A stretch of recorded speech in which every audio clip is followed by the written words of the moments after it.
আজ আমি রান্না করব শিং মাছ দিয়ে, আলু দিয়ে, টমেটো দিয়ে একটা তরকারি, যেটা আমরা বেশিরভাগই খাই। এখানে রয়েছে আপনার পেঁয়াজ কাটা, তারপরে শিং মাছ পরিষ্কার করে ধোয়া, তারপরে আছে আলু, তারপরে আছে টমেটো, এখানে আছে লবণ, হলুদ, মরিচ, ধনিয়া, জিরা, আর এখানে আছে আদা রসুন বাটা, এখানে আছে কাঁচামরিচ। আমি এখন এর সঙ্গে আছে তেল, আমি এখন তেল কড়ার মধ্যে ঢেলে দেব।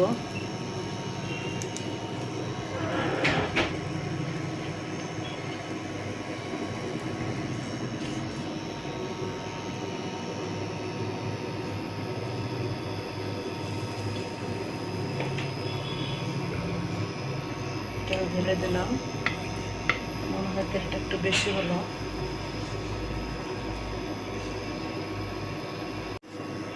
তেল আমি কিছু তুলে নিলাম, যেহেতু তেল আমি একটু কম খাই, জন্য তেলটা তুলে নিলাম। তারপরে মনে হচ্ছে একটু বেশি।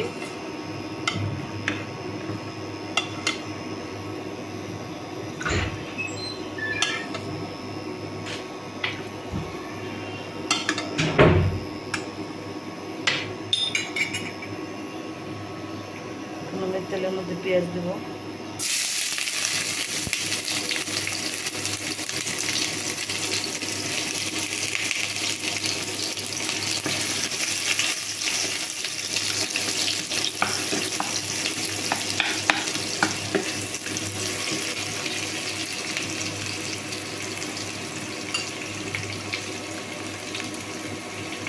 হালকা একটু লবণ দিলাম, যাতে পেঁয়াজটা তাড়াতাড়ি ভাজা হয়।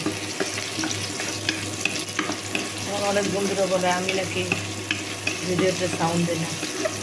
সেটা আমি নতুন তো ইউটিউবার, এই জন্য অনেক সময় সাউন্ড দেওয়া হয়, অনেক সময় দেওয়া হয় না, বুঝি না আসলে।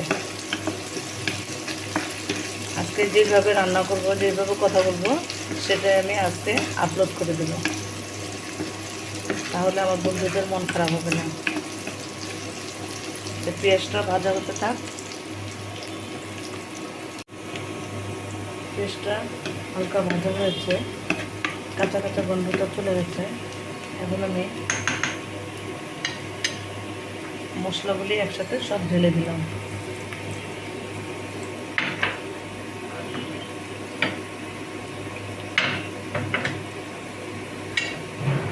সাথে একটু পানি দিলাম। এখানে আমার আদা রসুন বাটা রয়ে গেছে, আদা রসুন বাটাটা 1 চামচের মতো দিয়ে দিলাম। মশলা কষানো হবে, তারপর আমি শিং মাছ দিয়ে দেবো।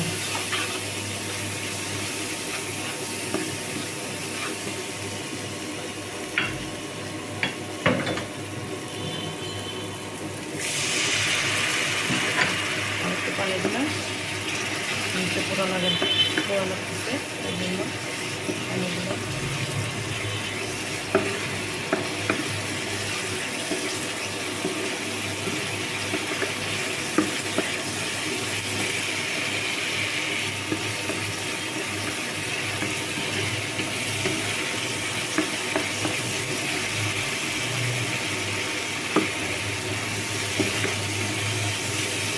মশলার মধ্যে কিন্তু আমি গরম পানি অ্যাড করেছি, যেহেতু আমার ইন্ডাকশন চুলা, সহজে সব কিছু বলক আসে না।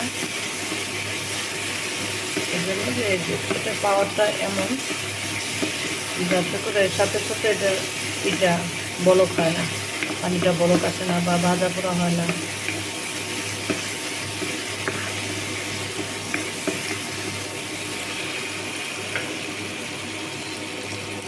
একটু পানি দিলাম, মশলাটা ভালো করে কষানো হয়। এবার আঁচটা একটু বাড়িয়ে দিলাম।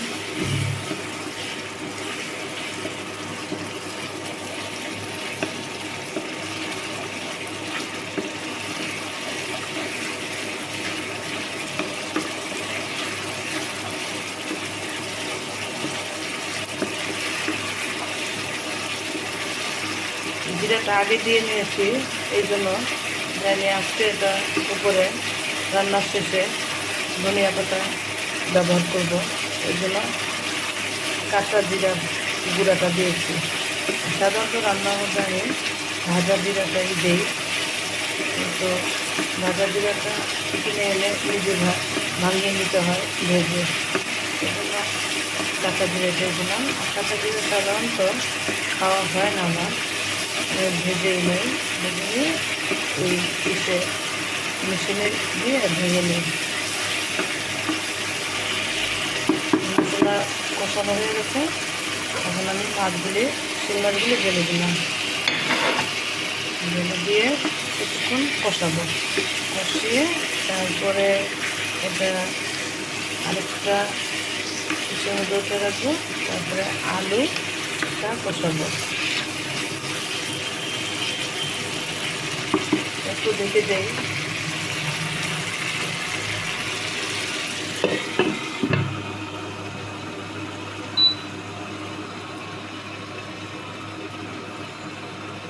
মাছটা কষানো হয়ে গেলে তুলে নেব, তারপরে আলু এড করবো। আমার মাছ কষানো শেষ হয়ে গেছে, মাছগুলি আমি একে একে আলাদা পাত্রে তুলে নেব।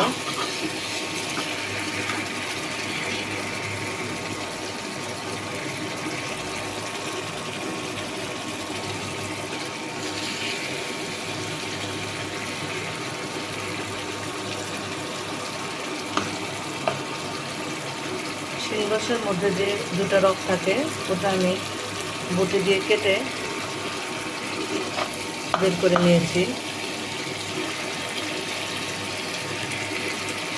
অনেকে আবার ওই কাঠি দিয়ে কোথায় কোথায় বের করে, আমি সেভাবে বের করে নেই। আমি মাছটা পিঠটা কেটে দুই সাইডে পিঠে বের করে দিই রকটা।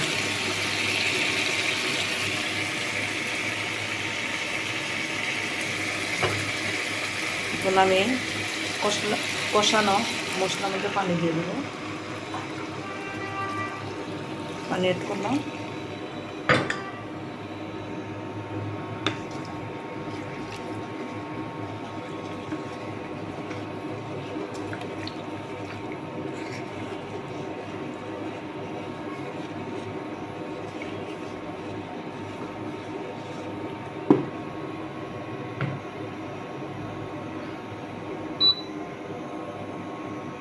পানিটা একটু ফুটে আসলে আমি আলুটা দিয়ে দেব।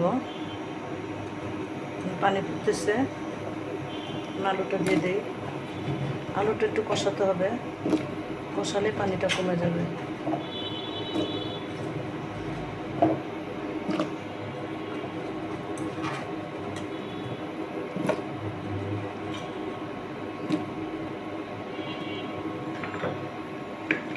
একটু নেড়ে চেড়ে ঢেকে দিই যাতে আলুটা একটু সিদ্ধ হয়।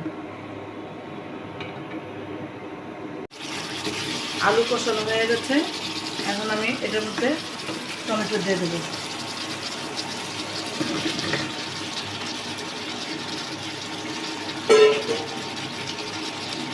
টমেটো দেওয়ার পরে একটু নেড়ে চেড়ে ঢেকে দেব যাতে করে টমেটোটা সিদ্ধ হয়।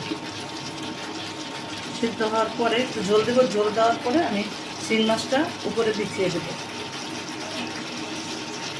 ওকে, টমেটো সিদ্ধ হয়ে এসেছে, আমি এখন ঢাকনাটা তুলে এর মধ্যে গরম পানি দিয়ে দেব।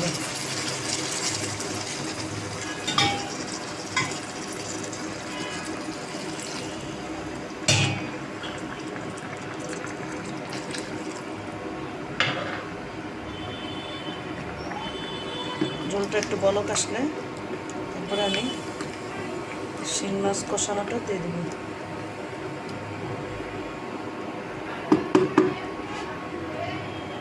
আবার 2 মিনিটের জন্য একটু ঢেকে দিই।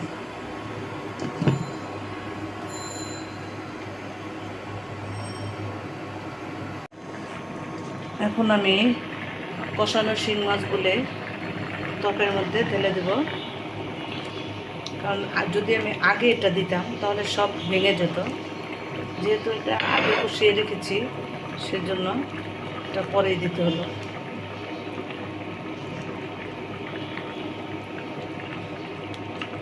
রান্না প্রায় শেষ হয়ে এসেছে।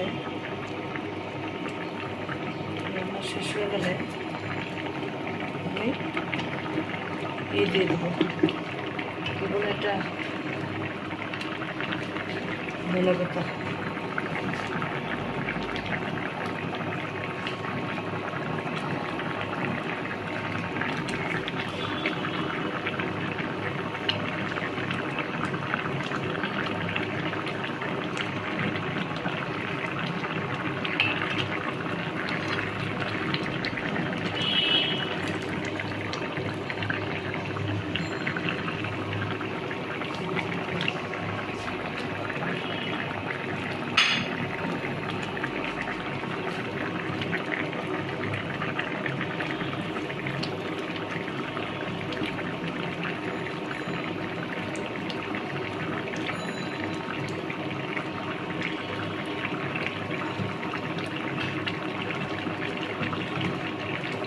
কিছুক্ষণের জন্য আবার ঢেকে দিচ্ছি। ঢেকে দিয়ে তারপর আমি 2 মিনিট পরে ধনিয়া পাতা আর কাঁচামরিচ দেবো। তরকারির মধ্যে যে ঝোলটা আছে, যেহেতু আমি আলু দিয়ে রান্না করেছি, ঝোলটা আলুতে টেনে নেবে, এর জন্য আমি আর বেশিক্ষণ রাখবো না। ধনিয়া পাতা আর কাঁচামরিচ দিয়ে নামিয়ে নেব।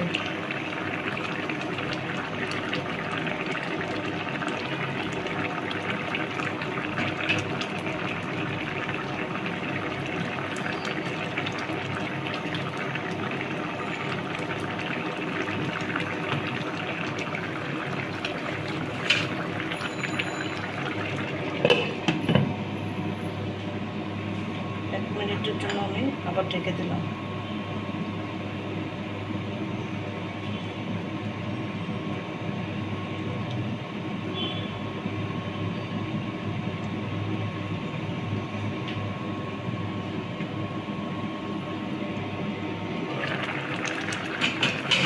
হয়ে গেল বন্ধুরা আমার শিং মাছ দিয়ে আলু দিয়ে টমেটো দিয়ে রান্না করা তরকারি। ভালো লাগলে লাইক শেয়ার কমেন্টস করবেন। Okay bye.